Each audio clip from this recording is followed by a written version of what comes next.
start, and I'm really pleased to be welcoming you to this year's UK Internet Governance Forum 2023 to discuss this year's theme, The Internet We Want, Empowering All People. This is the 18th UK Internet Governance Forum, and once again at Nominet we're proud as a public benefit organisation that we continue to provide the Secretariat for the UK IGF.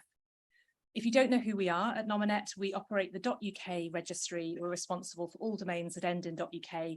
And we're working really hard to make sure that our services and our policies keep pace and continue to evolve and really set industry standards in the years to come. Now, in terms of the people joining us today, over 50% of delegates will be attending the UK Internet Governance Forum for the first time.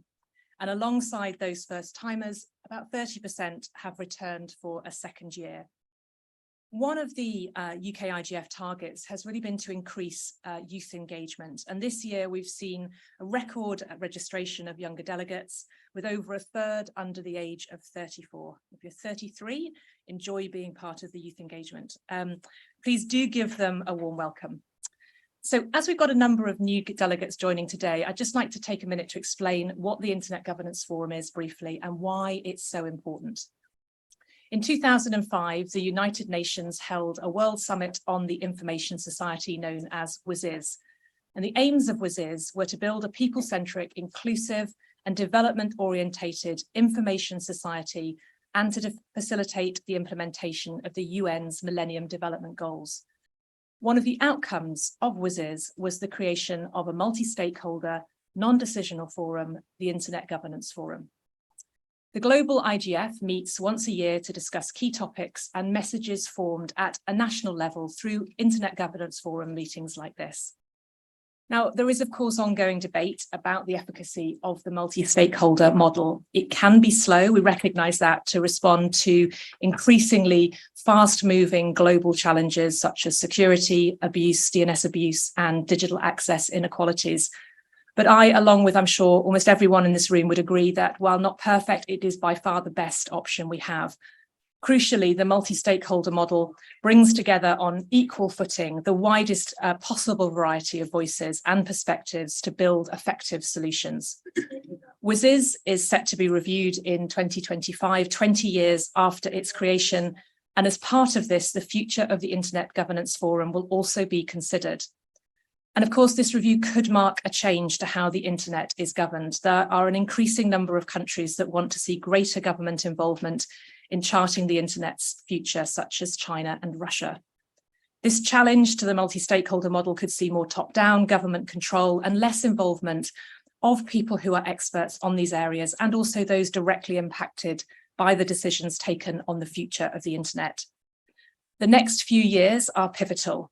The UN will hold a summit of the future, and as part of this summit, a global digital compact is proposed, which will be negotiated this year and next. The sort of topics the compact might consider include digital connectivity, avoiding internet fragmentation, providing people with options as to how their data is used, application of human rights online, and promoting a trustworthy internet by introducing greater accountability for discrimination and misleading content. How internet governance evolves to meet the challenges of the internet now and in the future is a critical debate, but one that needs to build on the principles and success of the multi-stakeholder model. It's no surprise that countries interested in a different outcome are seeking to host the IGF in 2025. It's really important then that national IGFs, such as the UK IGFs, are active participants in shaping the debate, not just at the global IGF, but by engaging with the Global Digital Compact and WSIS +20. The Global Digital Compact is proposing under the commitment of no one left behind to improve digital inclusivity, something that really matters to us at Nominet. Research by the International Telecommunications Union in 2020 found that 87% of children in high income brackets are online compared with just 6% in low income brackets. And this is also, of course, a very real issue for us in the UK today. The recent House of Lords Communications and Digital Committee report on digital exclusion makes quite challenging reading. 9 years after a digital inclusion strategy was last published, it's urging for a credible strategy to tackle digital exclusion.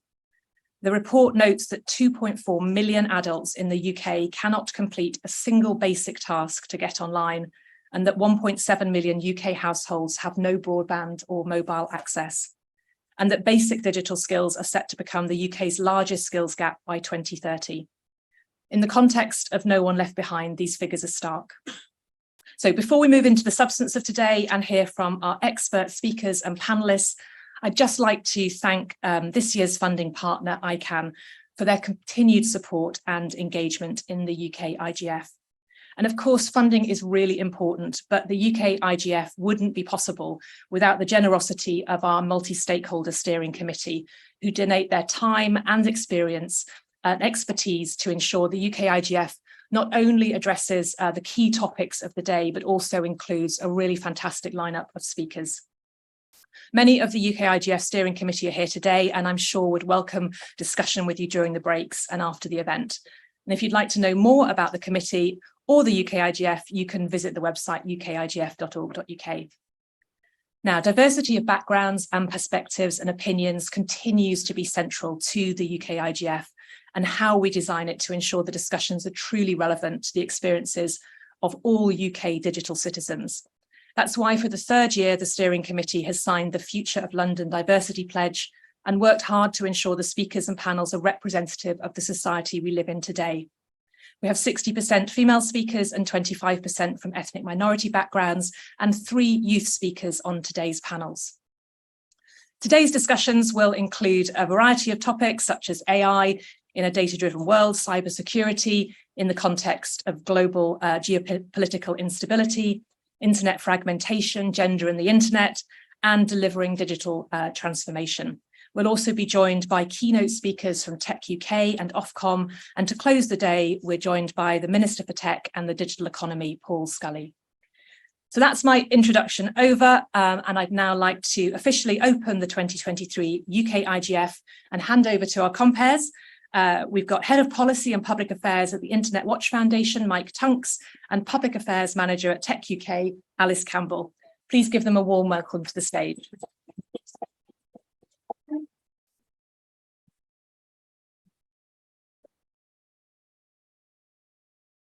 Thanks very much, Ellie, and welcome to the UK IGF.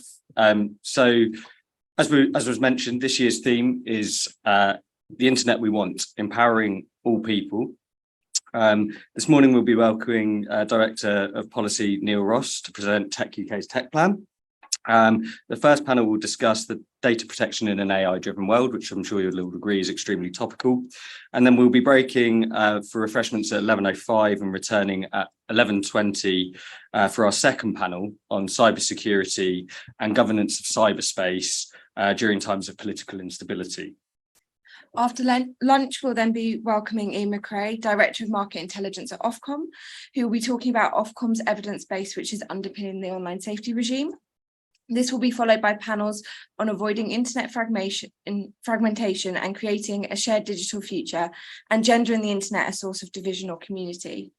In the second part of the afternoon, we'll be holding a fascinating panel on delivering digital transformation across the UK. And lastly, we'll be joined by the Minister for Tech and the Digital Economy, Paul Scully. We would like the day to be as interactive as possible, so please do submit your questions online and in the room.